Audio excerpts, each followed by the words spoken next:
런던 국제언어학 컨퍼런스장에서 천둥 같은 박수가 터져나왔습니다. 하지만 지금 생각해보니 그 박수는 감동이 아닌 당황에서 나온 것이었어요. 제가 방금 전 세계 앞에서 한글을 모독하는 발언을 했기 때문입니다. 좋아요, 구독 부탁드려요. 안녕하세요. 저는 윌리엄 스미스입니다. 하버드 대학교 언어학과 석좌 교수이자 유럽문자연구소 소장이죠. 오늘은 제가 저지른 끔찍한 실수와 그로 인해 깨달은 놀라운 진실에 대해 고백하려고 합니다. 한글이라는 위대한 문자 앞에서 제가 얼마나 무지했는지, 그리고 어떻게 진실을 받아들이게 되었는지 말씀드릴게요. 2020년 3월 런던의 웅장한 컨퍼런스홀에서 저는 기조연설을 맡았습니다. 25년간 라틴 알파벳 우월론을 주장해온 저에게는 더없이 자신 있는 주제였죠. 하지만 지금 돌이켜보면 그날이야말로 제 학자 인생에서 가장 부끄러운 날이었어요. 연단에 올라선 저는 거만하게 선언했습니다. 문자 체계의 진화 과정을 살펴보면 명확한 결론에 도달할 수 있다고. 그리스 문자에서 발전한 라틴 알파벳이야말로 인류 최고의 문자 발명품이라고 말이죠. 그때의 저는 정말 교만했어요. 동아시아 지역의 몇몇 문자들, 특히 한국의 한글 같은 경우는 흥미로운 지역적 실험작 정도로 평가할 수 있다고 했으니까요. 학술적 호기심은 자극하지만 실용성이나 보편성 면에서는 라틴 알파벳에 한참 못 미친다고 단언했습니다. 바로 그 순간 청중석 앞자리에 앉아있던 한 분이 조용히 손을 들었어요. 지금 알고 보니 서울대학교 언어학과의 김한글 교수님이셨는데 그분이 정중하지만 날카로운 질문을 던지셨습니다. 교수님, 혹시 한글의 음성학적 체계나 구조적 특성을 직접 연구해 보신 경험이 있으신지 궁금합니다. 저는 그 질문을 듣자마자 비웃었어요. 지금 생각하면 정말 창피한 반응이었죠. 젊은 친구, 내가 25년간 문자학을 연구해온 사람이라네. 한글 정도는 당연히 알고 있지. 결국 표음 문자의 한 갈래일 뿐이야. 그 이상도 그 이하도 아니라고 거드름을 피웠습니다. 김 교수님은 조용히 고개를 끄덕이며 자리에 앉으셨지만 그분의 눈빛에는 묘한 확신이 담겨 있었어요. 마치 곧 제가 큰 충격을 받게 될 것을 예견하고 계신 것처럼 말이죠. 저는 이후로도 30분간 라틴 알파벳의 우수성에 대해 열변을 토했습니다. 청중들은 박수를 쳐주었지만 지금 돌이켜보면 많은 분들이 당황스러워하고 계셨던 것 같아요. 특히 아시아권 학자들의 표정은 썩 밝지 않았거든요. 그날 밤 호텔에서 저는 여전히 제 강연에 만족해하고 있었어요. 하지만 그때 저는 몰랐습니다. 제가 방금 저지른 발언이 얼마나 큰 무지의 소산이었는지, 그리고 앞으로 어떤 충격적인 현실과 마주하게 될지 전혀 예상하지 못했죠. 김한글 교수님은 그날 밤 동료들에게 메시지를 보내셨다고 나중에 들었어요. 드디어 때가 왔다고, 한글의 진짜 실력을 보여줄 시간이 왔다고 하셨답니다. 저는 아직 알지 못했지만 제 거만한 선언은 곧 산산조각날 운명이었어요. 그리고 그 과정에서 저는 한글이라는 문자의 놀라운 진실과 마주하게 될 것이었습니다. 25년간 제가 쌓아온 신념이 무너지고 동시에 진정한 학자로 거듭나는 여정이 바로 그날부터 시작된 거였죠. 지금 이 순간 저는 그때의 무지했던 제 모습을 부끄러워하면서도 진실을 깨닫게 해준 한글에게 감사하고 있습니다.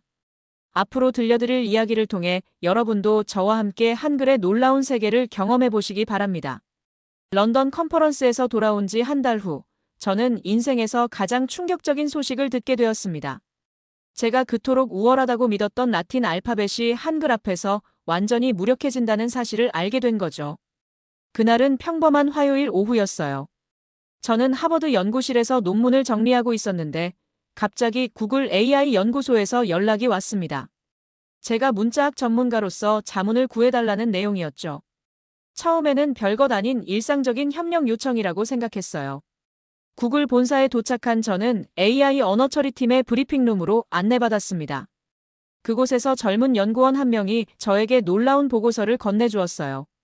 제목만 봐도 심상치 않았습니다. 한글 기반 음성인식 시스템의 효율성 분석 결과라고 적혀 있었거든요. 연구원이 설명하기 시작했을 때 저는 처음에는 별로 관심이 없었어요. 하지만 첫 번째 결과를 듣는 순간 온몸에 전율이 흘렀습니다. 한글 기반 음성인식 시스템이 영어 대비 35% 높은 정확도를 보였다는 거였어요. 저는 당황해서 물었습니다. 실험에 오류가 있었던 건 아니냐고 다시 한번 확인해달라고 말이죠. 하지만 연구원은 자신있게 대답했어요. 이미 여러 번 검증을 거쳤고 결과는 매번 동일했다고 했습니다. 그는 계속해서 설명했어요.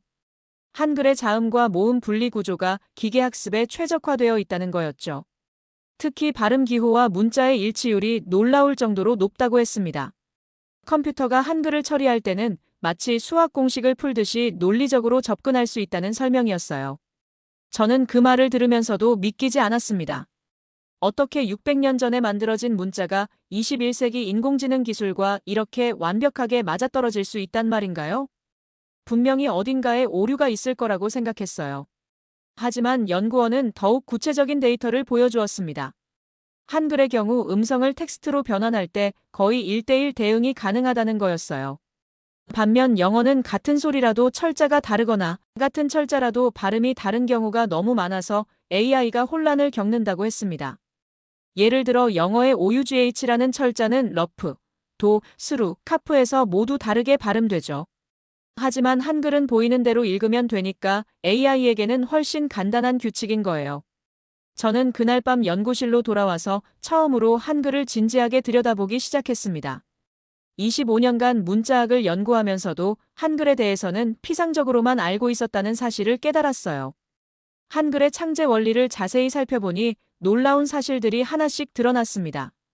자음은 발음 기관의 모양을 본떠서 만들었고, 모음은 천지인 사상을 바탕으로 체계적으로 설계했다는 거였어요. 단순히 소리를 표기하는 것이 아니라 소리가 만들어지는 원리까지 고려해서 문자를 만든 거였죠. 특히 자음의 경우가 정말 놀라웠어요. 기역은 혓뿌리가 목구멍을 막는 모양, 니은은 혀끝이 잇몸에 닿는 모양, 미음은 입술을 담은 모양을 형상화한 거였습니다. 이는 현대 음성학의 조음 위치 이론과 정확히 일치하는 과학적 설계였어요.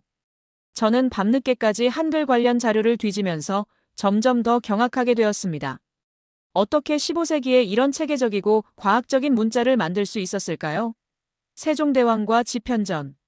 학자들이 얼마나 깊이 있는 언어학적 통찰을 가지고 있었는지 새삼 깨닫게 되었어요. 그때까지만 해도 저는 여전히 한글이 라틴 알파벳보다 우수하다는 것을 완전히 받아들이지는 못했습니다. 하지만 분명한 건 제 안에서 무언가가 흔들리기 시작했다는 거였어요. 25년간 확고했던 신념에 첫 번째 균열이 생긴 순간이었죠. 그날 밤 저는 일기에 이렇게 적었습니다. 오늘 나는 내가 얼마나 무지했는지 깨닫기 시작했다. 한글이라는 문자에 대해 다시 생각해봐야겠다. 구글에서 돌아온 그 주, 저는 평생 처음으로 한글을 본격적으로 연구하기 시작했습니다. 25년간 무시해왔던 문자가 제 학문적 신념을 뿌리째 흔들어 놓고 있었거든요. 하버드 연구실에서 밤늦게 한글 자료를 뒤지던 어느 날, 저는 정말 놀라운 사실을 발견했어요. 세종대왕이 한글을 창제할 때 제시한 기본 원리가 현대 음성학 이론과 거의 완벽하게 일치한다는 거였습니다. 훈민정음 해례본을 읽어보니 충격적이었어요. 자음은 발음기관의 모양을 본떠서 만들었다고 나와 있었는데 이는 현대 조음 음성학의 핵심 개념과 정확히 같았습니다. 기역, 키읔처럼 같은 계열의 소리는 기본형의 획을 더해서 만든다는 체계도 놀라웠죠. 더 충격적인 건 모음 체계였어요. 아, 오, 우의 배열이 현대 언어학의 모음 사각도와 정확히 일치하는 거였습니다. 천지인 사상을 바탕으로 했다고 하지만 실제로는 혀의 위치와 입술 모양에 따른 과학적 분류였던 거예요. 저는 연구실 책상에 앉아서 머리를 감쌌습니다.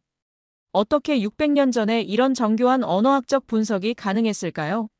현대 음성학이 확립된 건 19세기인데 조선의 학자들은 그보다 400년이나 앞서서 같은 결론에 도달했던 거예요.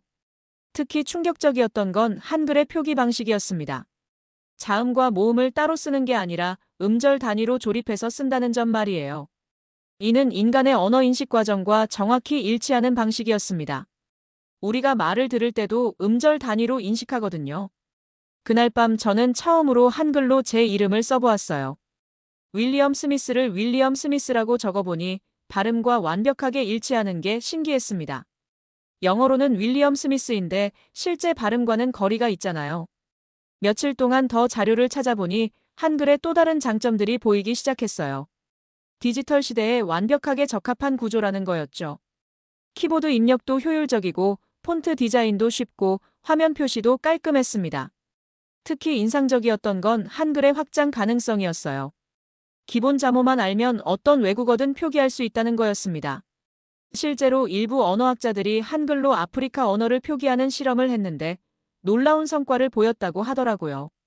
저는 점점 혼란스러워졌습니다. 25년간 확신했던 라틴 알파벳의 우월성이 흔들리기 시작한 거예요. 한글이 단순한 지역 문자가 아니라 정말로 뛰어난 문자 체계일 수도 있다는 생각이 들었거든요.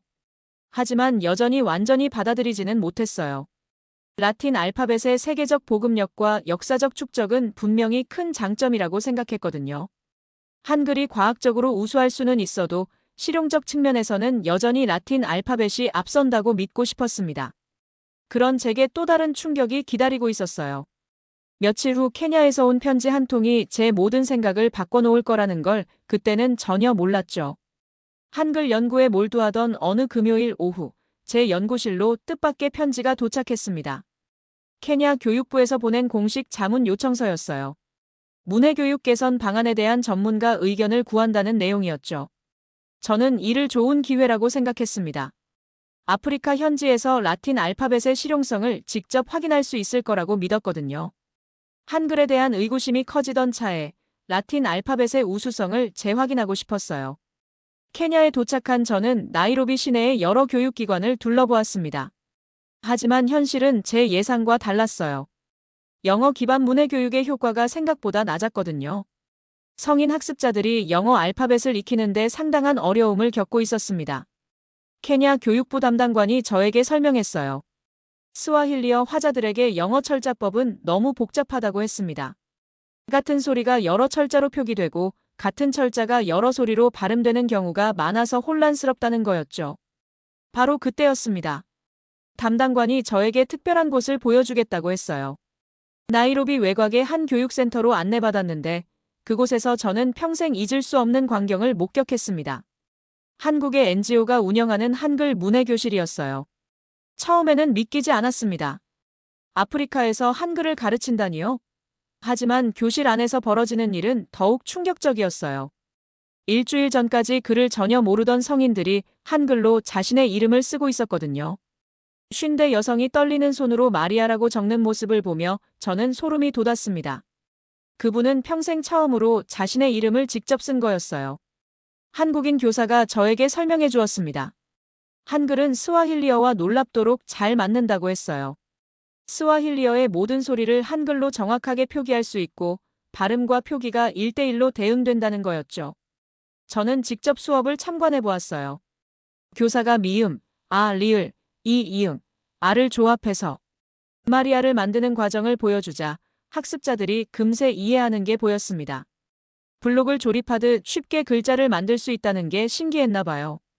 한 20살 청년이 저에게 다가와서 말했어요. 한글은 마법 같다고. 일주일 전까지는 글이 그냥 검은 점들로만 보였는데 이제는 의미가 보인다고 했습니다. 그 순간 저는 말문이 막혔어요. 더 놀라운 건 학습 속도였습니다. 영어 알파벳으로는 석 달이 걸리던 기초문해 과정을 한글로는 2주 만에 끝낼 수 있다는 거였어요. 현지 교육자들도 이 결과에 놀라워하고 있었습니다. 케냐 교육부 장관을 만났을 때 더욱 충격적인 이야기를 들었어요. 케냐 정부가 한글을 보조문자로 도입하는 방안을 진지하게 검토하고 있다는 거였습니다. 문해율 향상이 급선무인데 한글이 가장 효과적인 대안으로 떠올랐다고 하더라고요. 저는 그날 밤 호텔에서 깊은 고민에 빠졌습니다. 제가 직접 목격한 현실이 제 기존 신념과 정면으로 충돌했거든요. 한글이 정말로 라틴 알파벳보다 우수한 문자일 수도 있다는 생각이 처음으로 확실하게 들었어요. 특히 인상적이었던 건 학습자들의 표정이었습니다. 영어 교실에서는 좌절하고 포기하는 모습을 많이 봤는데 한글 교실에서는 희망과 기쁨이 가득했어요. 문자가 사람에게 이렇게 큰 차이를 만들 수 있다는 걸 실감했습니다. 케냐에서 돌아온 저는 완전히 달라져 있었어요. 한글에 대한 의구심이 확신으로 바뀌기 시작했거든요. 하지만 아직 완전히 항복하지는 않았습니다. 혹시 이것도 특수한 사례일 수도 있다고 생각했거든요. 그런 제게 또 다른 결정타가 기다리고 있었어요. 케냐에서 돌아온 지 일주일 후, 저는 학계를 뒤흔들 사건과 마주하게 되었습니다. 그것도 제가 가장 신뢰했던 동료로부터 날아온 충격적인 소식이었어요. 금요일 오후 3시 스탠포드 대학교의 제임스 톰슨 교수에게서 긴급 전화가 왔습니다. 그는 제 오랜 동료이자 라틴 알파벳 우월론의 동지였거든요. 하지만 그날 그의 목소리는 평소와 달리 당황스러워 보였어요. 윌리엄, 큰일 났어. 우리 대학원생이 한글 논문으로 네이처 언어학 특별호에 게재 확정을 받았어. 전 세계 언어학계가 난리 났다고. 저는 처음에 뭔 소리인지 이해하지 못했어요. 네이처는 세계 최고 권위의 학술지인데 한글 논문이 거기에 실린다는 게 믿어지지 않았거든요. 톰슨 교수가 논문 제목을 알려주었을 때 더욱 충격이었습니다. 한글 더 모스트 사이언티피컬리 퍼펙트 라이팅 시스템 포더 디저털 에러. 논문의 저자는 에밀리 김이라는 스탠포드 박사과정 학생이었어요. 한국계 미국인으로 컴퓨터 언어학과 음성학을 전공하고 있다고 했습니다. 저는 급히 논문 초록을 요청했어요. 논문 내용을 읽어보니 정말 놀라웠습니다. 에밀리 김은 한글을 수학적으로 분석해서 다른 모든 문자 체계를 압도하는 결과를 도출해낸 거였어요. 문자 학습 효율성에서는 라틴 알파벳 대비 300% 향상, 디지털 호환성에서는 완벽 점수를 받았습니다. 특히 충격적이었던 건 음성학적 완성도 부분이었어요. 한글이 인간의 발성 구조와 100% 일치한다는 분석 결과였습니다. 이는 다른 어떤 문자도 달성하지 못한 완벽한 수치였어요. 논문에는 AI 언어 처리 실험 결과도 포함되어 있었습니다.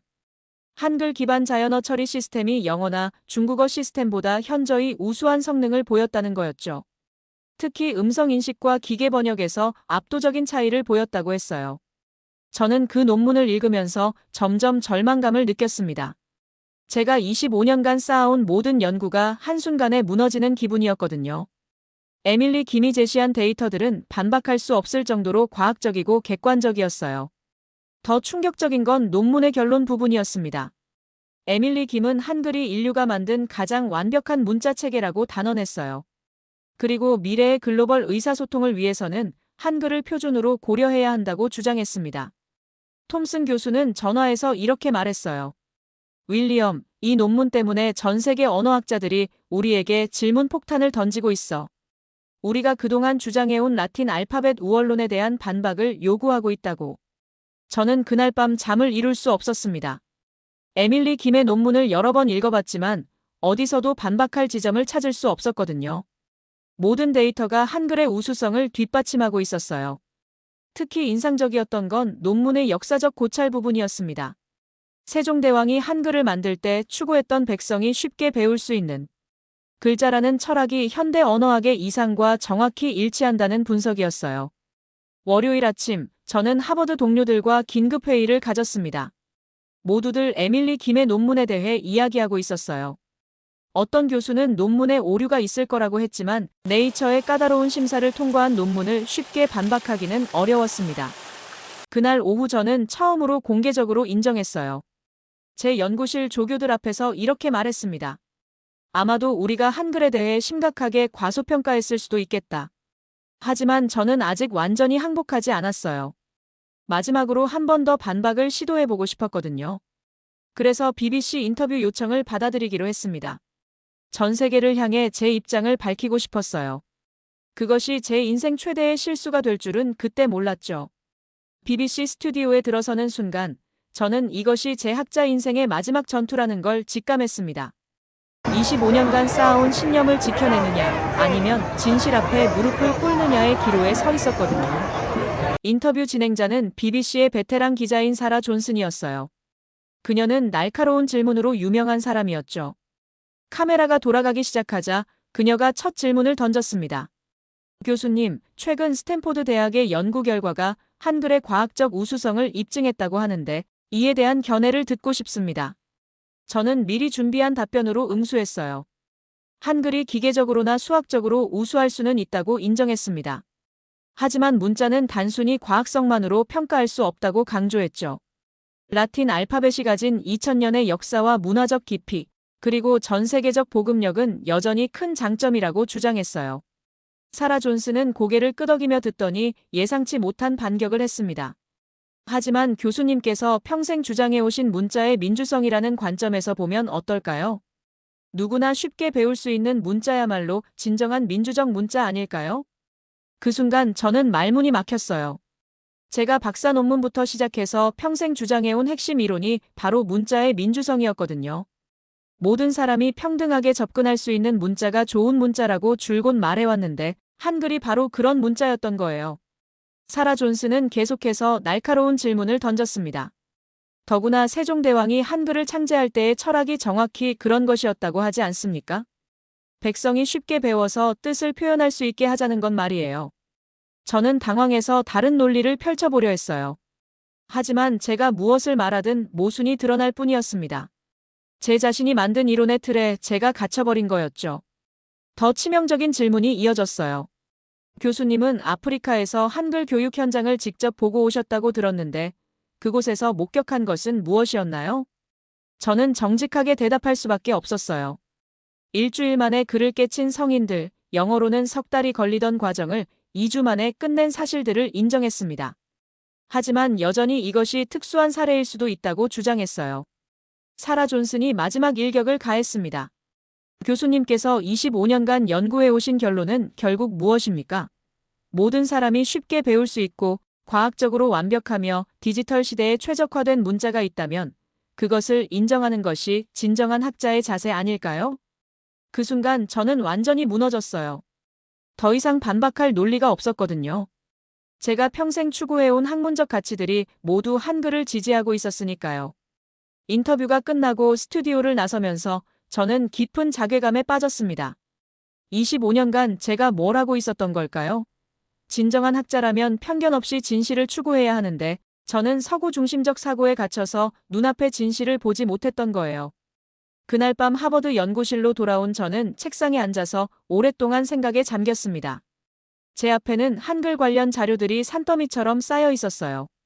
이 모든 증거들이 한글의 우수성을 말하고 있는데 왜 저는 그토록 오랫동안 인정하지 못했을까요?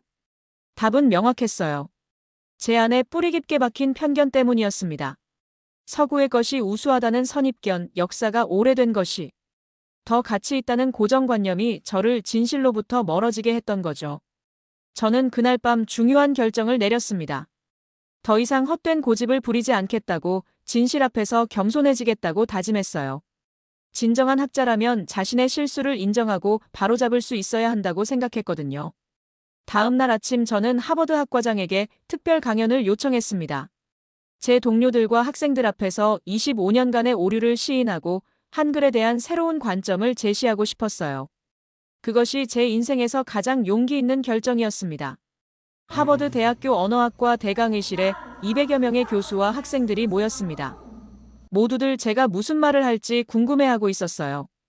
BBC 인터뷰 이후 학계는 제 입장 변화에 대해 뜨거운 관심을 보이고 있었거든요. 강단에 올라선 저는 떨리는 마음으로 마이크 앞에 섰습니다. 25년간의 학자 인생에서 가장 어려운 순간이었어요. 하지만 진실을 말해야 한다는 사명감이 저를 지탱해 주었습니다. 동료 여러분, 그리고 사랑하는 제자들. 오늘 저는 여러분 앞에서 제 학문적 오만과 편견을 고백하려고 합니다. 강의실이 조용해졌어요. 모든 사람의 시선이 저에게 집중되었습니다. 저는 깊게 숨을 들이쉬고 계속 말했어요. 저는 25년간 라틴 알파벳이 인류 최고의 문자라고 주장해왔습니다. 하지만 최근 몇 달간의 연구를 통해 깨달았습니다. 제가 얼마나 큰 실수를 저지르고 있었는지 말이죠. 청중들이 술렁이기 시작했어요. 어떤 교수는 놀란 표정을 짓고 어떤 학생은 고개를 갸웃거렸습니다. 저는 용기를 내어 핵심을 말했어요. 한글은 제가 지금까지 연구한 어떤 문자보다도 완벽에 가까운 표음 문자입니다. 600년 전 세종대왕과 지편전 학자들이 만든 이 문자는 21세기 디지털 시대를 예견한 듯한 놀라운 구조를 가지고 있습니다. 강의실에서 웅성거림이 더 커졌어요. 저는 구체적인 근거를 제시하기 시작했습니다. 한글의 자음은 발음기관의 모양을 본떠 만들어져 현대 조음음성학과 완벽히 일치합니다. 모음 체계는 혀의 위치와 입술 모양에 따른 과학적 분류로 현대 언어학의 모음 사각도와 정확히 같아요. 저는 며칠 전 준비한 자료를 화면에 띄웠습니다. 한글과 다른 문자들의 학습 효율성 비교 그래프였어요. 아프리카 현장에서 직접 목격한 바에 따르면 한글은 기존 문자 대비 300% 빠른 학습 속도를 보였습니다. 일주일 만에 성인이 글을 깨칠 수 있다는 것은 교육학적으로 혁명적인 성과입니다. 한 학생이 손을 들었어요. 교수님, 그렇다면 지금까지의 연구는 무엇이었나요? 저는 솔직하게 대답했습니다. 제 연구가 틀렸다는 게 아닙니다. 다만 제가 서구 중심적 편견에 사로잡혀 더 넓은 시야를 갖지 못했던 거죠. 진정한 학자라면 새로운 증거 앞에서 겸손해져야 합니다. 그때 뒷자리에서 한 교수가 날카로운 질문을 던졌어요. 하지만 라틴 알파벳의 역사성과 보편성은 어떻게 평가하시겠습니까? 저는 이미 준비된 답변이 있었어요. 역사가 오래되었다고 해서 반드시 우수한 것은 아닙니다. 중요한 것은 그 문자가 얼마나 많은 사람에게 도움이 되느냐는 거죠. 한글의 창제 정신인 백성이 쉽게 배워서 뜻을 표현할 수 있게 하자는 것이야말로 문자의 진정한 가치입니다. 강의실이 다시 조용해졌어요. 제가 평생 주장해온 문자의 민주성 이론과 완벽히 일치하는 말이었거든요. 더 중요한 것은 한글이 단순히 과학적으로 우수한 것이 아니라는 점입니다. 모든 사람이 쉽게 배울 수 있어야 한다는 인본주의적 철학을 바탕으로 만들어졌다는 것이 핵심이에요. 저는 마지막으로 가장 중요한 고백을 했습니다. 저는 오늘부터 한글을 인류 최고의 문자 발명품으로 인정합니다. 그리고 남은 제 학문 인생을 한글 연구에 바치겠습니다. 이것이 진실을 외면했던 제 자신에 대한 속죄이자 진정한 학자로 거듭나는 길이라고 믿습니다. 강의실에 잠시 정적이 흘렀어요. 그리고 갑자기 한 학생이 박수를 치기 시작했습니다. 곧이어 다른 학생들과 교수들도 함께 박수를 쳤어요. 그것은 제 용기 있는 고백에 대한 격려였습니다. 강연이 끝나고 여러 동료들이 저에게 다가왔어요. 어떤 분은 저의 솔직함에 감탄했고, 어떤 분은 함께 한글을 연구해보자고 제안했습니다. 그날 밤 연구실에서 저는 일기에 이렇게 적었어요. 오늘 나는 진정한 학자가 되었다. 편견을 버리고 진실을 받아들인 날. 비록 늦었지만 새로운 시작이다. 제 인생에서 가장 부끄러웠던 동시에 가장 자랑스러운 하루였습니다. 하버드 강연으로부터 1년이 흘렀습니다. 저는 지금 런던의 TED 강연장에 서 있어요. 1년 전 제가 한글을 모독했던 바로 그 도시에서 이제는 한글의 위대함을 전 세계에 알리기 위해 다시 섰습니다. 이 1년 동안 제 삶은 완전히 바뀌었어요. 한글 레볼루션 더 월즈 모스트 퍼펙트 스크립트라는 책을 출간했고 하버드에서 한글학 연구센터를 설립했습니다. 그리고 오늘 전 세계 수백만 명이 지켜보는 TED 무대에서 제 이야기를 들려드리게 되었어요. 무대 조명이 저를 비추자 저는 깊게 숨을 들이쉬었습니다. 청중석을 바라보니 그날 런던 컨퍼런스에서 질문했던 김한글 교수님도 보였어요. 그분이 따뜻한 미소로 격려해 주시는 게 느껴졌습니다. 여러분, 저는 1년 전까지만 해도 한글을 무시하는 오만한 학자였습니다. 하지만 오늘 저는 여러분께 고백합니다. 제가 25년간 찾아 헤맸던 완벽한 문자가 이미 600년 전 한국에 존재하고 있었다는 사실을요. 청중들이 집중하기 시작했어요. 저는 제가 경험한 놀라운 여정을 차근차근 들려주었습니다. 구글 AI 연구소에서 들은 충격적인 데이터, 아프리카에서 목격한 기적 같은 현장, 그리고 제 모든 편견이 무너진 순간들을 솔직하게 이야기했어요. 한글은 단순히 과학적으로 우수한 문자가 아닙니다. 그것은 인류애와 과학이 만나 탄생한 기적입니다. 세종대왕이 추구했던 모든 백성이 쉽게 배워서 뜻을 표현할 수 있게 하자는 철학이야말로 문자가 지향해야 할 최고의 가치죠. 저는 화면에 아프리카 할머니가 처음으로 자신의 이름을 쓰는 사진을 띄웠어요. 그분의 떨리는 손과 눈물 어린 미소가 청중들의 마음을 움직였습니다. 이 할머니는 70년을 살면서 처음으로 자신의 존재를 글로 증명할 수 있게 되었습니다. 한글이 그분에게 준 것은 단순한 글쓰기 능력이 아니라 존재의 증명이었어요. 청중석에서 감탄사가 흘러나왔어요. 저는 계속해서 한글의 미래 가능성에 대해 이야기했습니다. 인공지능 시대의 한글은 더욱 빛을 발할 것입니다. 음성인식, 기계번역, 자연어 처리 모든 분야에서 한글의 효율성은 이미 증명되었거든요. 미래의 글로벌 의사소통을 위해서는 한글을 진지하게 고려해야 할 때입니다. 강연의 마지막 부분에서 저는 가장 중요한 메시지를 전했어요. 제가 오늘 여러분께 전하고 싶은 것은 한글의 우수성만이 아닙니다. 진정한 학자라면, 아니 진정한 인간이라면 자신의 편견을 인정하고 진실을 받아들일 수 있어야 한다는 것입니다. 저는 청중석의 김한글 교수님을 바라보며 말했어요. 제 무지와 편견을 부끄러워하지만 진리를 발견한 지금 이 순간이 제 인생의 가장 영광스러운 순간입니다. 한글을 통해 저는 진정한 학자가 될 수 있었고 더 나은 인간이 될 수 있었습니다. 강연이 끝나자 청중들이 기립박수를 보내주었어요.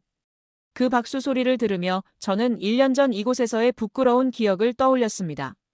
같은 장소에서 이렇게 다른 이야기를 하게 되다니 인생이 참 신기하다는 생각이 들었어요. 강연 후 김한글 교수님이 저에게 다가오셨습니다. 그분은 따뜻한 목소리로 말씀해 주셨어요. 교수님의 용기 덕분에 한글이 세계에 더 널리 알려질 수 있었습니다. 감사합니다. 저는 고개를 숙여 인사드렸어요. 아닙니다, 교수님. 진실을 보여주신 분은 교수님이에요. 저는 그저 늦게나마 깨달았을 뿐입니다. 그날 밤 호텔에서 저는 일기를 썼습니다. 오늘로써 나의 한글 여행이 완성되었다. 무지에서 시작해서 편견을 거쳐 마침내 진실에 도달했다. 이제 남은 일은 더 많은 사람들에게 한글의 아름다움을 알리는 것이다. 현재 저는 하버드에서 매주 한글 강의를 하고 있어요. 처음에는 호기심으로 시작한 학생들이 한글의 매력에 빠져서 한국어까지 배우기 시작했습니다. 그들을 보면서 저는 한글의 무한한 가능성을 확신하게 되었어요. 또한 아프리카 여러 국가의 문해교육 자문을 맡고 있기도 합니다. 한글로 글을 깨친 사람들이 자신의 삶을 스스로 기록하기 시작하는 모습을 볼 때마다 가슴이 벅차오릅니다. 제가 한글을 통해 배운 가장 큰 교훈은 겸손함입니다. 아무리 오랫동안 연구했어도 아무리 많은 지식을 쌓았어도 새로운 진실 앞에서는 언제나 겸손해야 한다는 것을 깨달았어요. 한글은 저에게 단순한 연구 주제가 아닙니다. 제 인생을 바꾼 스승이자 진정한 학자의 길을 알려준 안내자입니다. 앞으로도 한글과 함께 더 많은 사람들에게 희망을 전하고 싶습니다. 오늘의 사연 어떠셨나요? 좋으셨다면 감동담담 구독, 좋아요 부탁드려요.